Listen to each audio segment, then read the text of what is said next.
G'day guys, Josh from In Your Yard Homestead. Check this out. Pumpkin vine is starting to climb up the tree. I've got my first, oops, this one here. Yeah, I got my first, there we go. Got my first female flower that I've hand pollinated. This year, because of the drought and the heat from last year, a lot of bees and the hives, they didn't survive it. They couldn't handle the heat of over 50 degrees for so long. There was 3 weeks in a row that last summer that it was just over 50 degrees Celsius.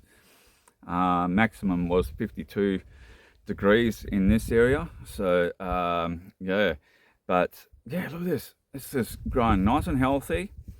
I've used the native trees. I'll swing you around so you can have a look. I've used these native trees that are already here, these melaleucas, and they're quite pretty. They've got beautiful pink flowers when they're in flower, as support trees. They're already here. They do well in this environment. And look at this, look at the wind's blowing this one over, but it's still growing and providing shade for this area. So I've got a moringa tree there, which will grow up. And I've got another pumpkin over there, different variety. That one just come up in, I dug a hole for composting, burying the compost to build the soil, and it just come up in the soil. So I've been nurturing that, watering it. Down here I've got a little Indian ginseng and a cotton plant. So they're protected by the shade of these trees when it's too hot in the midday. And I've got a little pond area here. Another video coming up soon. I'll be showing you that you can grow even in the peak of summer. Yes, I'm going to have to cut some water every now and then to top it up, but I'll show you how to reduce evaporation and everything in that in an upcoming video. All the soil is being covered here with lupin mulch. I've got a few bits of wire and stuff that were around the plants when they were first getting established, because the dogs were running through, but now they're established, the dogs can see. Oh, I'm trying to get through without my shadow on there. Here we go, another moringa tree here, so that'll eventually grow up. And I've got, yeah, this pumpkin's just going mad. This is a butternut pumpkin. Aloe vera plant just hiding down in the bottom there. I've got a sweet potato plant there, and I've got silver beet and spring onions in here. Down here there's some thyme, sage. There's a little I'm forgetting the name of it now. The climbing spinach, the Malabar spinach is climbing up the tree here, and I'm going to encourage it to climb through. A lemon scented geranium. They make a great lemony flavored tea.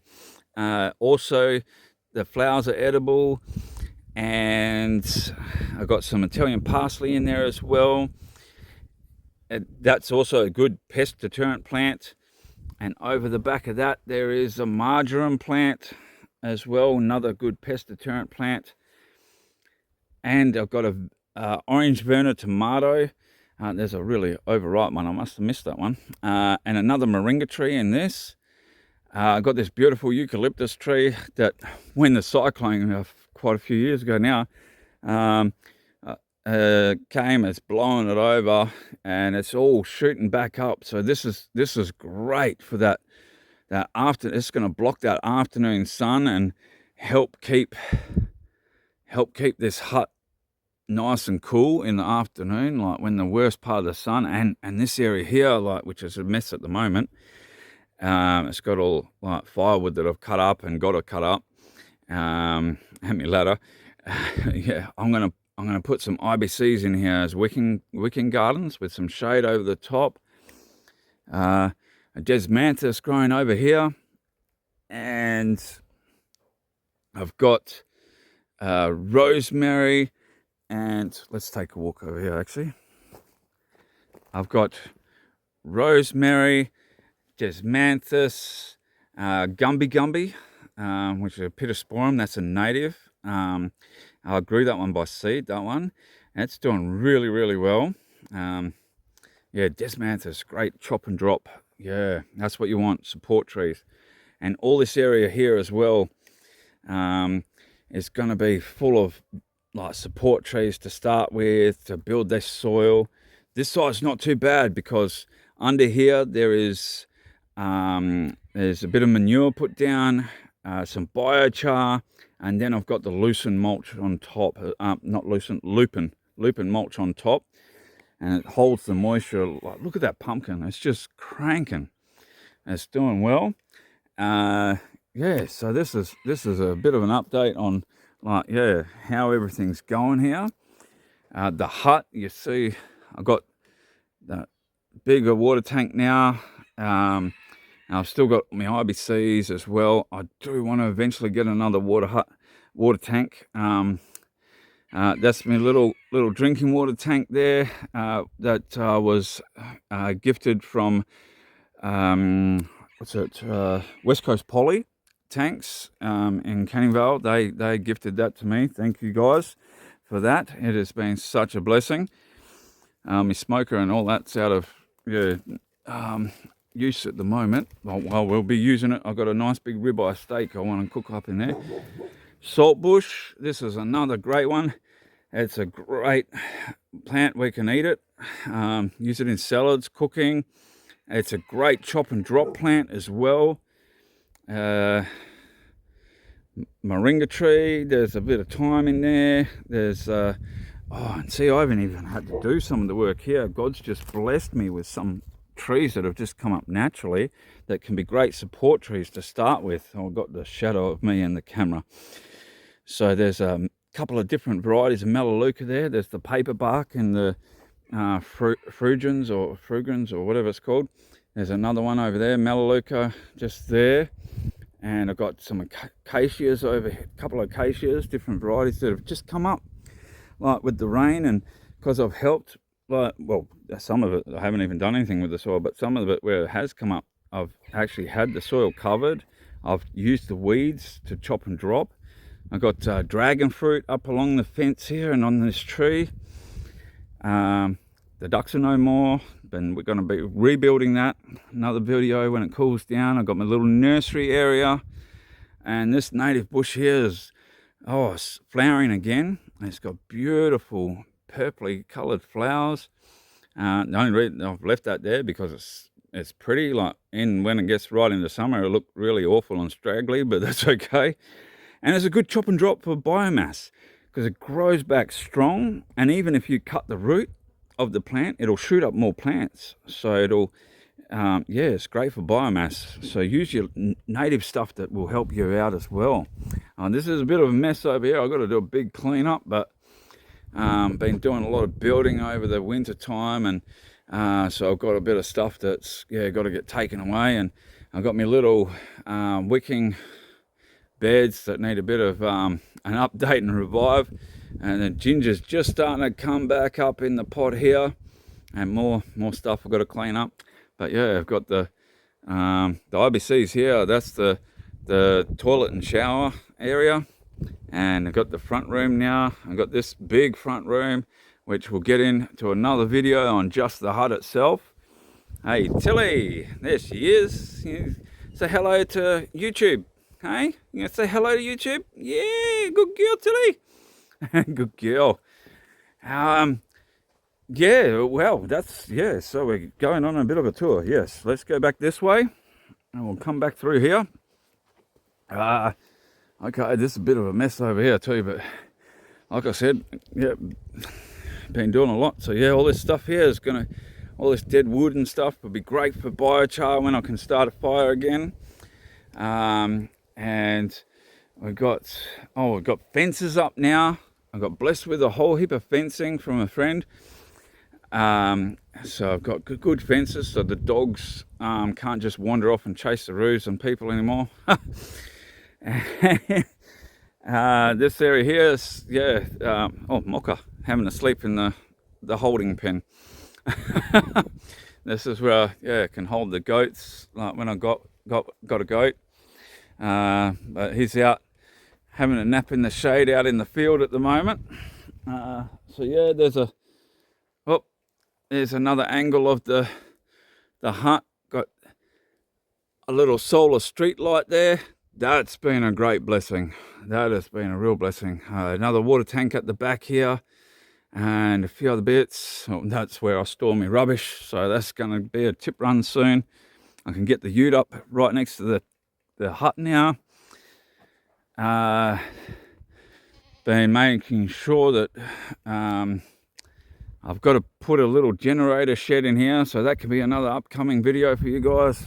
How I'm using recycled materials to build, so I can get this out of here, so it's not exposed to the elements, and get it nice. Well, it'll be a little bit closer, and it'll be just protected more. And we'll come over this way. Actually, we'll go this way.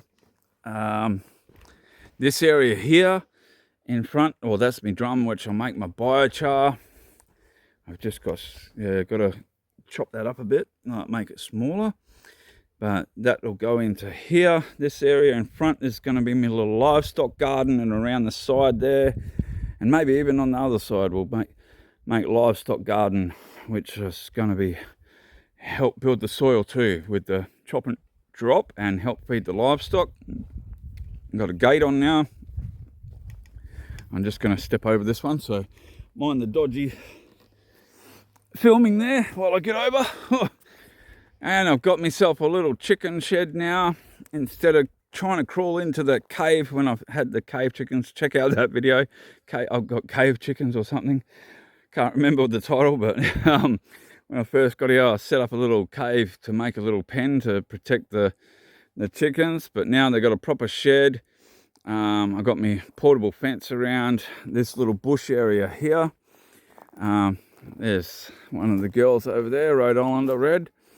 And I've got some bantams. Oh yeah, there's a bantam rooster and a couple of highlines, I think they are. Eyes brown highline. And my little main rooster, the little black one. I don't know if you can see him. Yeah, there he is, coming up in through the shade here. Come say hello, mate. Come on. Come on. There he is. He's a pretty little rooster. So this area, a bit of bush here, is... Yeah, there's a lot of dead wood, a lot of spinifex that I've cleaned up. That's a fire hazard. I've been doing a lot of fire management this year around the camp because there was so much stuff growing, and spinifex is highly flammable. But it will make great mulch and go back into the soil through this area here, this natural bit of bush here. And this is going to be my food forest, because there's a lot of species in here that are already great support. Like you got the that grey bit of bush there, that's a type of Atriplex, which is a salt bush. I can use that for chop and drop. I've got the eucalyptus, that's for biomass and shade. Melaleuca, again, biomass and shade. All this dead wood where I've trimmed up around some areas, and there's a lot more dead wood to take out. That will become biochar and go back into the system as well to build the soil. It provides shade for the chickens in the real heat of the day. This is shaded when it's the full heat. I will be growing the mulberry trees and other things around here as well. And then we've got Cedar laying down on the job. There he is. He's been a great asset in cleaning up all the ridges at the back here, because there was so much. The wild oats just went crazy this year, and now he's just cleaning up this paddock of oats and the natural mulla that's in through here as well. I've fenced all this off as well. I've got some more fencing to do yet. So that's why he's tethered. I'll move him on into that shade next and keep him going in the shade, especially in the heat of the day. So yeah, this is this area that I'm going to use for the food forest. So along the side here where the fence is, I'll grow a lot of chop and drop and feed fodder trees, like for when I've got goats, and building the soil through here. So, and yeah, getting a lot better, because in some areas was very low and didn't grow much at all in through the middle. Over the back went really well. That did really well up there because I'd been burying the compost toilet stuff up there, so that done well. And some spots where it had biochar. But yeah, it's exciting. So building the soil is going to be a challenge over the next couple of years, just using like regenerative farming practices by building the soil with pastoral grasses, native grasses, and some clovers. There'll be introduced stuff as well, like like rye and the clover, different couple of clovers, and which will help with the nitrogen fixing to grow the grasses better, and it's good animal feed as well. And then the goats can come in here, the chickens can come in here as well, and they can do their business by eating the grasses and clovers and seeds and the mulla, which is one of the native herbaceous things. That is great animal fodder. So I've let that go through here, so that can be good feed, and it's got a good taproot on it too, so that will be in the soil and help build that soil even after it dies. Like it'll break down and feed the soil. I can put some radish in here too to help build the soil in the right season, and the droppings from the animals will help to fertilize and continue the process of feeding those organisms in the soil. So all right, this one's getting a bit long, so I'm going to wrap it up. So that's an update of camp. It's just a quick rush through. So don't forget to hit that subscribe button, hit the notifications bell and all, so you don't miss any of the upcoming videos that will be coming out on how to build the soil and how to grow food in these harsh, dry conditions, and as low cost as possible, like, because I don't have a lot of money. So do it on a lower cost. As some stuff I'm gonna have to save up and buy some bigger stuff, like some of the mulching stuff to get started, but that's okay, that's all part of it. You just do what you can and start off small, and that's another video. But so don't forget, hit that thumbs up button. Helps the algorithm to share the video out more, so more people can see these videos. And by subscribing, because I've noticed back before, a lot of people were watching the videos but weren't subscribed. So please help me get to be able to get monetized by subscribing. I've got the numbers to do it by subscribers, I just need the hours. And keep sharing out the videos. Thank you so much, everyone. Get going, get growing, and God bless you guys.